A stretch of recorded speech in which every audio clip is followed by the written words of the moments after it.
Nikki Lowe, and welcome to the Wisdom for Working Mums podcast show, where I share insights and interviews that support women to combine their family, work and life in a more successful and sustainable way. Today we're talking about flexible working, and going back to work after having a baby can be tough. Not only the emotional aspect of leaving your baby for the first time, but the logistics of finding childcare and working out how the hell you're going to combine your work and motherhood can be overwhelming. And then there's the financial aspect. For many women, going back to work full time is financially, emotionally, and sometimes even physically impossible. So many women end up leaving their jobs and even their careers because they can't find a way to combine their work and motherhood in a sustainable way. And I hear this from too many women in my work as an executive coach. So the answer for some women is actual flexible working. And while the idea might seem like the solution to the working mum juggle, actually asking for and getting your flexible working request approved is a whole different story. Our current policies in the UK can make it really difficult for any mum to know where to start. Thanks to the brilliant work of people like Anna Ives from Mother Pucker and Jolie Brealey from Pregnant Then Screwed, there's some great work being done to address the need for flexible working in the UK, both at a government level and also within employers. But what can we do as individuals if we think flexible working might work for us and our families and our careers? Well, in this episode, I interview a flexible working expert, Anna Ives. Anna has over 10 years experience working in HR for large organisations.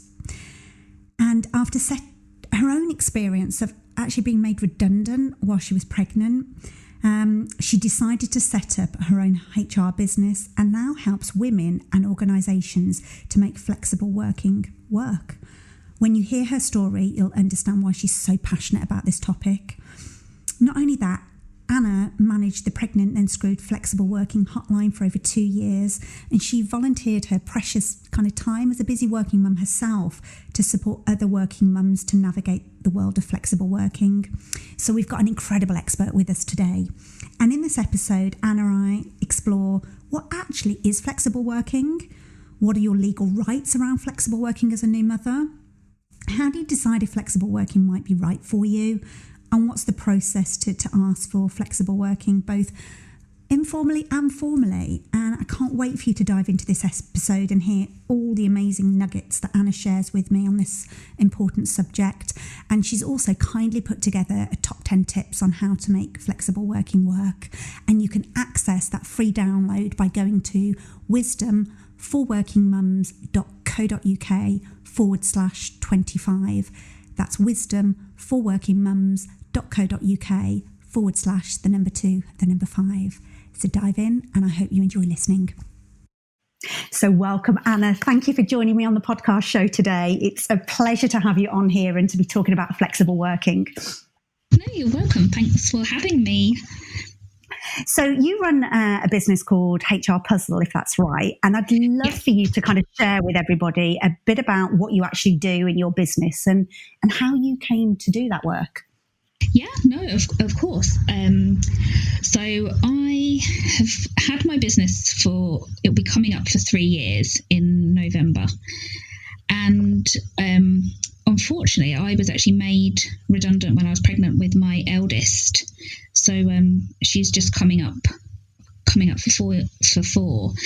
And I was pregnant with her and had been in my job a few years in HR as a HR business partner. And I just got this, one day went into work and had this devastating news that they were relocating my role from Hertfordshire up to Manchester, which wasn't going to happen being pregnant. And they just kind of said, sorry, either you move roles or you're going to have to face redundancy. And wow. Yeah, it's a pretty big blow. It was just awful. Really upsetting. How far into your pregnancy were you at that point? I was probably about halfway when that happened. Wow. So really bad timing. Yeah. And because of it, I worked a couple of months, I think, and then I had to leave when I was really heavily pregnant. So it just didn't work out at all. And then I went on and had maternity leave and had her. And then when she was about 9 months old, I thought, oh, it's probably time to start thinking about going back to work. I do want to try something. You know, I want to ideally go back into HR at the same level, just locally at part-time. And when I started to have a look, there was literally nothing, no roles coming up at all. And I spent a long time looking and tried many different avenues. I tried looking for lesser roles further away, and I just had no luck whatsoever. And I thought that I'm not left with any choice. I really don't want to go back to work full time. So I thought, right, I'm going to have to set up on my own. I'll go freelance and give it a go. But equally, I thought... So that was where HR Puzzle was born then? Yes, that is where HR Puzzle was born, on my daughter's first birthday. Wow. I thought I'm gonna have to do something different, make a difference this way. But I also thought there must be so many women in a similar situation that are on maternity leave, that want to go back to work, and perhaps thinking, can I work flexibly, or do I need to leave my job? Do I need to go and find something else? And I thought, if I can use my HR skills, where I've looked at hundreds of flexible working applications from an employer's perspective and with managers, and as a HR perspective, I thought, how can I help other people stay in their jobs and perhaps apply for flexible working, or get some kind of flexibility so they can return to work, so they don't have to be left out in the wide world without a role. Because I also think that has an impact. I think it's harder to find a job when you don't have a job. Absolutely, yes. Yeah. And I thought, if I can help people, using these skills and my own experience from this, then I'll do it. And that's where I met Jolie from Pregnant and Screwed. Yes.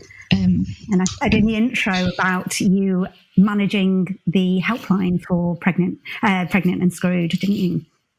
Yes, yeah. So together we came up with this idea of how can we can help people. So we came up with the idea of the flexible working helpline, where parents can call in and have a chat, whether that's before they make the decision they want to apply for flexible working, or once they've made the application, perhaps if it's gone wrong, we can go through how to appeal. Brilliant. And what I think is so powerful listening to your story is you've been there, you've felt the pain, and the conflict about actually how the hell do I make my career work with motherhood, because I can't do it all, and how do I make this happen? And I think that there's going to be many people kind of listening to this podcast that have either been there or are actually there. So I think what you're going to share with us today is going to be brilliant. So obviously today we're talking about flexible working, but what actually is it? What's the definition, and how does it kind of differ from some other terms we might use like part-time or job share? Yeah, so I always like to use the CIPD, so the Chartered Institute of Personnel Development, who I'm a member of, obviously, to being working in HR, and their definition is flexible working describes a type of working arrangement which gives a degree of flexibility on how long, where, when, and at what time employees work. So I think that's quite a nice definition. And then they go on to talk about how many different flexible working practices there are and what they can include. So flexibility can be part-time working. It can be term time working. It can be a job share. There's so many different options. It can be flexi time. It can be compressed hours. It can be annual hours. Working from home. So there's loads of different elements to it. So it's the umbrella term for potentially different methods of making your work fit for your life. Yes. Okay, brilliant. So if somebody's listening and they're a working mum, what might their legal rights be when it comes to flexible working? What kind of laws are in place around this? So unfortunately, legally, there aren't a lot of rights. when it comes to flexible working. The law is very sparse on it, and obviously there's a lot of great work being done at the moment to try and make additional changes. But the basics are flexible working. If it's rejected, there are 8 legal reasons on why an employer can reject it. So that if they're saying no, then they must list at least one of those 8 reasons. But can I just take a step back? For somebody to apply or ask or request, is there any, you've got to be in employment for so long or work so many hours already, or are there any stipulations around that part? Yes, so around the application, initially you need to have 26 weeks of continuous service within the company before you can apply legally. Okay. And then you can make a request, but as you say, there are these 8 legal reasons that it could be rejected. Yes. Yeah, so that's kind of the I suppose the first point is that you need to have 26 weeks before you even can apply for it, which is around 6 months. You then the whole process must be dealt with in 3 months. So that's the process whether you have from requesting is that. Yeah, from requesting flexible working to the final outcome. Okay. And that may be through an appeal, but legally they don't actually have to offer an appeal. Okay. Which is actually really surprising. Yeah. But yeah, within 3, they've got a 3-month deadline to deal with that with. And then if it is rejected, if the application is rejected, it must be factually correct on the reasons why. Okay. So it must be one of those 8 legal reasons within 3 months and the rejection. And so what kind of reasons would fit into those 8? So the reasons are very generic, unfortunately. So they're things like a burden of additional costs for the company, the inability to reorganise work amongst existing staff, a detrimental impact on quality or performance, if there's any planned structural changes. So you were saying it has to be rejected, it has to be based on factual, but actually proving some of these, I imagine, with facts rather than assumptions can be really difficult. Yeah, and that's one of the things I do come across quite often. Okay.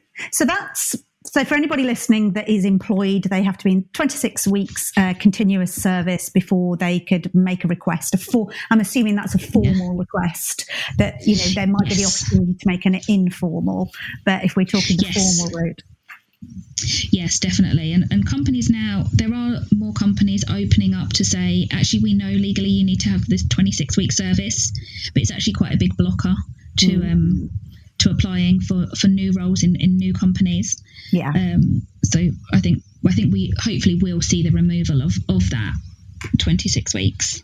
Okay. That's good. And I know that there's some amazing work that people like Mother Pucker are doing, and I'll put links to that. I'm sure people are aware of it with the Flex Appeal and all of that, but I'll put the links into Pregnant and Screwed and Flex Appeal into the show notes, so people, if they want to kind of explore that a bit more, they can. So if somebody's listening to this going, oh God, flexible working sounds like it could be the answer to my prayers, what might they be experiencing that tells them that flexible working might be right for them? I think probably the main thing maybe that they might be on maternity leave, and normally around 6 months in, I say once you start weaning, it's a good time to start thinking about returning to work. So that might be a good stage. Perhaps if somebody's thinking, kind of have been in that nice bubble, thinking, it's me and baby at home, and kind of like, it's that I found it really like a kind of manic dash all the time. I found between trying to do things between feeding and and trying to do stuff around the house, and trying to also get out and meet new people and other new mums. But kind of at the end of that stage, when it goes on to the next stage and they're actually starting to eat real food, I think that would be a good stage to start thinking about returning to work. Yeah. I've also spoken to recently, actually, because of it being September and people returning to work. But she spoke to a couple of people where they have started to look at wanting to think about flex working and changing their pattern. So perhaps they have been working flexibly, but now that's changed, whether they've got children starting school, so they're thinking maybe I want to take on a few more hours. Or one lady I spoke to, she her children were starting secondary school and she felt they need a little bit more attention at home, or to be there after school for those hours. And I think what you're speaking to here, Anna, is so important, because we assume that it's just a new mum that might want flexible working, but I think it can be at any stage in our lives, can't it? Because of either... Yeah, definitely. I had that personal experience when my son was at a private nursery and, they were open 7:30 till 6. Actually, I could fit my work around that. But when he started school and I was trying to work around school hours, that became a bigger challenge.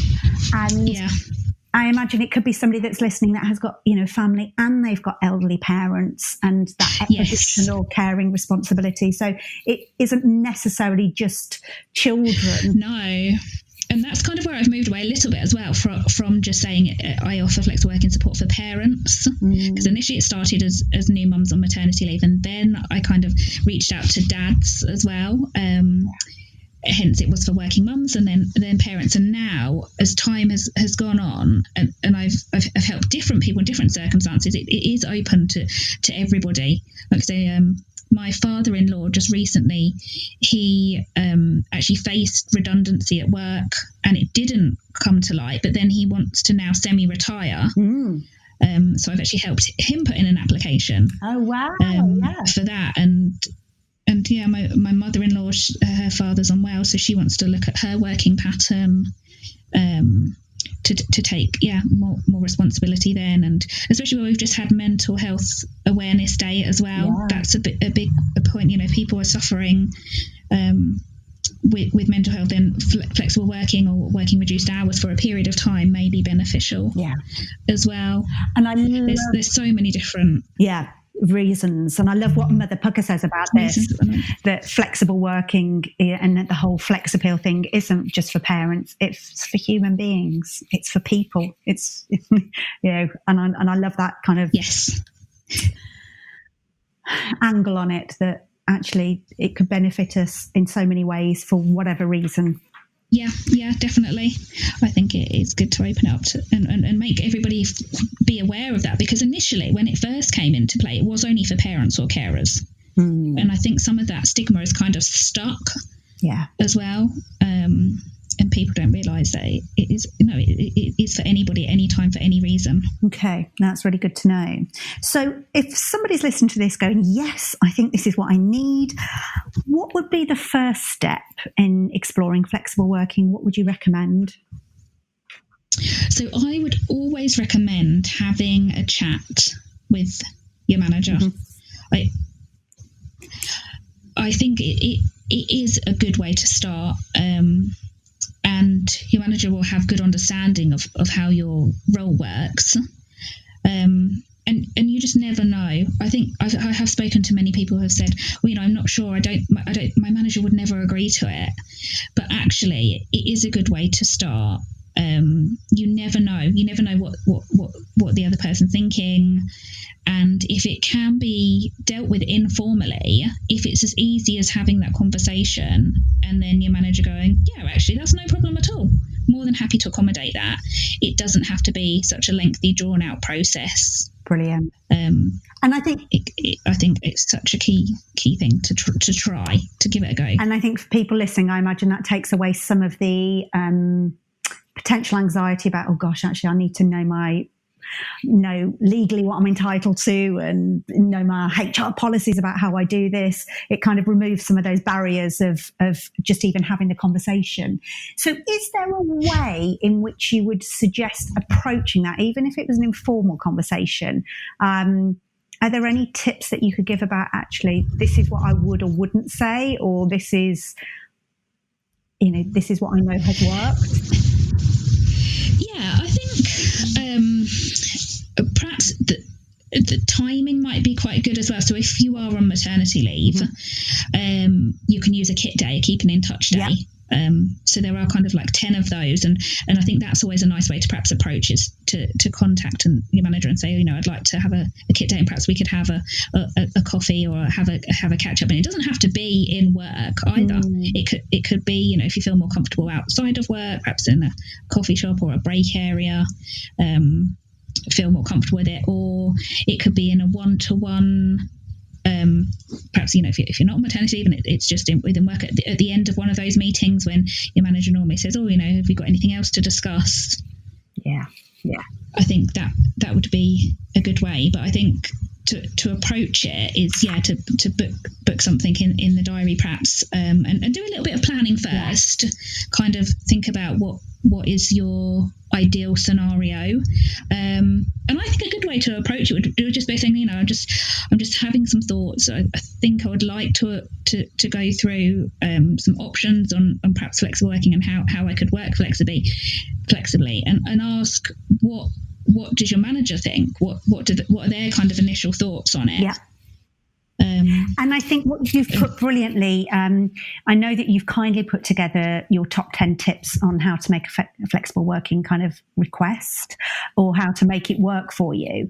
And in there, you've talked about thinking about others' working patterns. So thinking about how it might fit with your colleagues, but also thinking about the positives. So actually what might be in it for your manager, what might be in it for the organisation. Yes, yeah, I think they'd definitely be key points. It's almost like a sales pitch, a very gentle negotiating sales pitch. That can go, that's for both ways. And I think there's something about the mindset about how we do this, because the chances are we feel like we're asking for something that feels such a big thing, and we might approach it from, if you don't mind, what I'd really like, and if it works for you, but only if it, and we do it from a very apologetic place if we're not careful. But actually, that preparation to go, this is what I think I might like, but here's what I think's in it for you, and here's how I think it might work with the rest of the team. And, if it gives other people opportunities to stretch and, might develop a succession plan or whatever it might be that. Yeah, no, definitely. I'm a key advocate of that. I think, where sometimes if you think, I want to cut down to 3 days and I'm doing 5, and they're just going to say no because where's the work going to go? But there's so many different options for that work to move on. Like mentoring somebody is something I always say. Perhaps there's a junior person in your team that would love to take on some of your role or be supported into growing and developing. Yeah, absolutely. I think it's just kind of preempting what the issues, what you think your manager's going to say when you ask for this, and then gently working together. Brilliant. So, what are the top tips have you got for making? If we move from the informal to the formal working request, what would your top tips be for that? So, for formally. My number one tip I love to say is, so in the application form, and the application form it'll either be at work within a work policy, a flexible working policy if they have one, or if not, you can easily find one. Gov.uk give a really good one. So it's just like a standard template, and in there it will say what is the kind of like what is the and what impact will your change of working pattern have on the company or have on your employees? And I always think that's it's always quite negative. They're looking for what are the negatives. Yep. But if you take it and spin it, and I always use those 8 legal reasons. So the 8 legal reasons for rejection. So if you take one of those and turn them into positives, so rather than what's a negative what impact would it have on your colleagues? Don't answer it as a negative. Answer it as a positive. Oh, it would give my colleagues an opportunity to grow. It would give my colleagues an opportunity to develop. It would give them, think of all those positive points rather than what it's alluding to. It's alluding to a negative, or what impact will it have on the business? Well, actually, I think it's really beneficial for the business because it makes us a more reputable employer. It would be, it helps with retention. Yeah. It opens up new opportunities. Love that. So always use those negatives as a positive in that application. If you get to that stage and the manager's not open to it, or the manager says, I can't approve this, you need to go through the formal process. Brilliant. Okay. Perhaps use them 8 legal reasons, and I'll turn those all into positives. Perfect. And you've talked about a number of different things like the government website. I'll put links to that in the show notes as well. So if people want to kind of access it, I can put links for that. Yeah, there's some great stuff on there, and ACAS as well. ACAS have a kind of a whole host of things on flexible working. And also really working families, I find are pretty good as well. Yes, they've actually they've just released a report today, a survey, and there's some really great figures in there, and they're talking about why companies should publish flexible working policies and related documents on flexible working. So that's definitely worth a read. That's literally just came out. Fantastic. I'll put a link into that. So the first step would be kind of getting the putting in a formal kind of request. And this top tip of yours, which is brilliant, is rather than talk about the impact negatively, spin it for the 8 kind of legal reasons why actually it would be positive. Okay, yeah. Great. What other tips would you suggest for somebody making a formal request? I would always think of 2, or ideally if you can, 3 different patterns that you'd be willing to do. I think I would kind of think what your best outcome would be, what would be amazing, and always keep that in the forefront of your mind as well. But alongside that, I would have at least another 1, possibly 2 options. And if you're kind of thinking, I can only really do 3 days, that's it. I don't have any other options. That's what I need to do because of my other responsibilities. I can only do 3 days. Well, perhaps could you be flexible with what 3 days they are? Companies sometimes like it if you can do perhaps a Monday, Wednesday, Friday, and then there's no more than a 24-hour gap. Because you're thinking of continuity for the service, or for your work. There's not a bigger than a 24-hour gap. Companies can normally cover a 24-hour in one go. So try and be flexible with the days. Or you could also ask for a trial period is something else.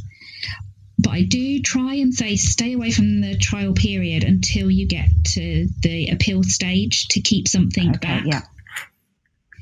Because you don't want to kind of give everything in this application and then they turn around and say no, because then you need more almost ammunition to go on to the next stage if that happens. And like I said before, appeal isn't it's not illegal that they have to give you an appeal meeting, but out of, I think I've spoke to probably reaching almost 350 individuals now, I think there's probably been less than 5 that haven't gone through an appeal, but they've always managed to have a further discussion. Okay, that's really useful to know. I think that gives people hope. Yeah. Okay. And you can actually apply after if it's unsuccessful and it doesn't work out. You can apply after 12 months again. You can make a new application. Okay. So it's not a one-off conversation. If you, no, brilliant. And I know that you've very kindly put together these top tips, and people can find that at wisdomforworkingmums.co.uk/25, and they can access that there. So you've shared some great kind of tips in there, and you've just mentioned about you can make a request 12 months later. But I know that in your top tips, you've also talked about really think about, because you can only make that one request, make sure you do it right. So to really give it the time and attention, because you would have. Yeah, I think a lot of people who I spoke to have been on maternity leave, particularly because I think that's what I've been focusing on while I've been working with Pregnant Then Screwed, and now I've moved away from them. I'm kind of opening it out and offering it to other people. But I think a lot of perhaps first or second time mums that are on maternity leave, you are busy with lots of other things going on, and you don't really think about your return to work, and it's often at the last minute that you think, oh, I need to do this. And that's where sometimes I have spoke to people and they're surprised that they've kind of said, oh, I'm going back to work next week. I was just wondering, can I finish later, or can I finish early and start later, and need some tweak. And then they're surprised when they get a response to say, actually you need to fill out a form, or we've got up to 3 months to respond to this. And then you're kind of then going back to work, and you've spent a long time thinking about what's my childcare pattern, what's this going to look like, without considering that that perhaps now you need to go back for full time while work has 3 months to get this resolved. And I imagine that's completely heartbreaking for some people that they can't.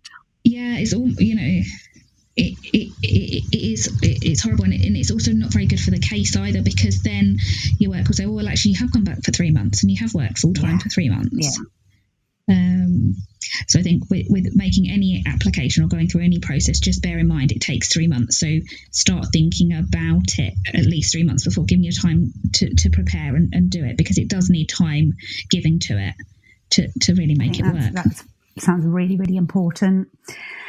So you've shared lots of brilliant stuff there, Anna, and I know that your top tips, as I say, that can be found at wisdomforworkingmums.co.uk/25, number 2, number 5. There's more detail in that. But if there was just one thing that you hope that a working mum who's listening to this conversation takes away, what would you want that to be? I would say that I suppose the key thing is just to reiterate what I just said. This, it needs preparation. It needs time to think about it. Just start from the beginning and think, what will I like this to work for? How do I want this to work for me? What does it actually mean? So when planning it, think about you. How are you going to feel doing it? And I think it's nice. It's sometimes take a little bit of me time. Take some time out to truly think about what do you want and how it would work. Think about why you're doing it, and how and what an impact it would have on that. So if it's to spend more time with your children, or to have caring responsibilities, or to take on something, perhaps a new project, or perhaps a couple of people I spoke to who want to set up their own businesses. So take time out, really think about what you want, why you're doing it, who you're doing it for, how's it going to work in reality, and prepare and go from there. That's the one key thing. I think the preparation is key to getting this right. Brilliant. And I also think that this is a service you offer to people, isn't it? I know you work with both kind of individuals and on the kind of employer side. So if somebody was like, actually, Anna, what you're saying all makes sense, I could do with a little bit of support in thinking this through, whether it be a bit of coaching or mentoring or general support, how can people find out more about you and what you do? Yeah, so I have my website. I've got Instagram. I do hrpuzzle.com, and I'll put links again in the show notes to that. And you're on Instagram. And what's your handle? I don't know if it's handle, is that the right term, but what's your Instagram name? Yeah, I know what you mean. So again, I'm HR Puzzle on there. Because although I do specialise in flexible working, I am still a HR consultant, and this is obviously my true passion, which I find so exciting, and I love helping people on this and businesses and making a change. So obviously, I think I said at the beginning, I set up my business as HR Puzzle, and that was to start with, and now it's led on to flexible working, which I do work heavily on, but I wanted to keep everything the same so people can find me. So whether it's a business or an individual, HR puzzle, the missing piece in your business. Perfect. So, yeah, or in your life. Yeah. Business, or American in your business, in your personal business. Yeah, absolutely. I do use my website, LinkedIn. You can either find me under Anna Ives there or under HR Puzzle. Are kind of my key things. I use a little bit of Facebook and a little bit of Twitter, but Instagram is kind of my real place that you hang out. And yes, yeah, Instagram and LinkedIn. As I said, I'll put all those in the show notes. And also, if people want to download your top tips, it'll all be in that document. So just to remind people, it's wisdomforworkingmums.co.uk/25, the number 2 and the number 5. So Anna, thank you for coming to talk to us about this really important topic. And I am sorry that you had the experience that you did when you were pregnant with your daughter, but I'm just delighted that you've turned that experience into something that's so powerful and you're using it for such good in the world. So thank you. No, thank you. Thank you very much for having me as well. It's been great, and hopefully it will help some more people out there as well, because I know it does feel kind of lonely, and it's hard as well. It's not something easy to do, whether that's from a personal perspective, thinking, I need to make this jump, and will it just be rejected at the first hurdle, or thinking, I need a little bit of support with it, because it is a bit of a minefield. There are a lot of different elements to it, but there are lots of ways around it as well. And I have had lots of positives. There are lots of positive stories out there as well. So hopefully, even if it just take that one thing, just do your preparation and go for it. Take that leap. Brilliant. It would be great to think that we've helped some other people just with this conversation. Well, thank you for sharing with us today, Anna. Thank you, Nikki. If you've enjoyed this episode of Wisdom for Working Mums, please share it on social media and with your friends and family. I'd love to connect with you too. So if you head over to wisdomforworkingmums.co.uk, you'll find a link on how to do this.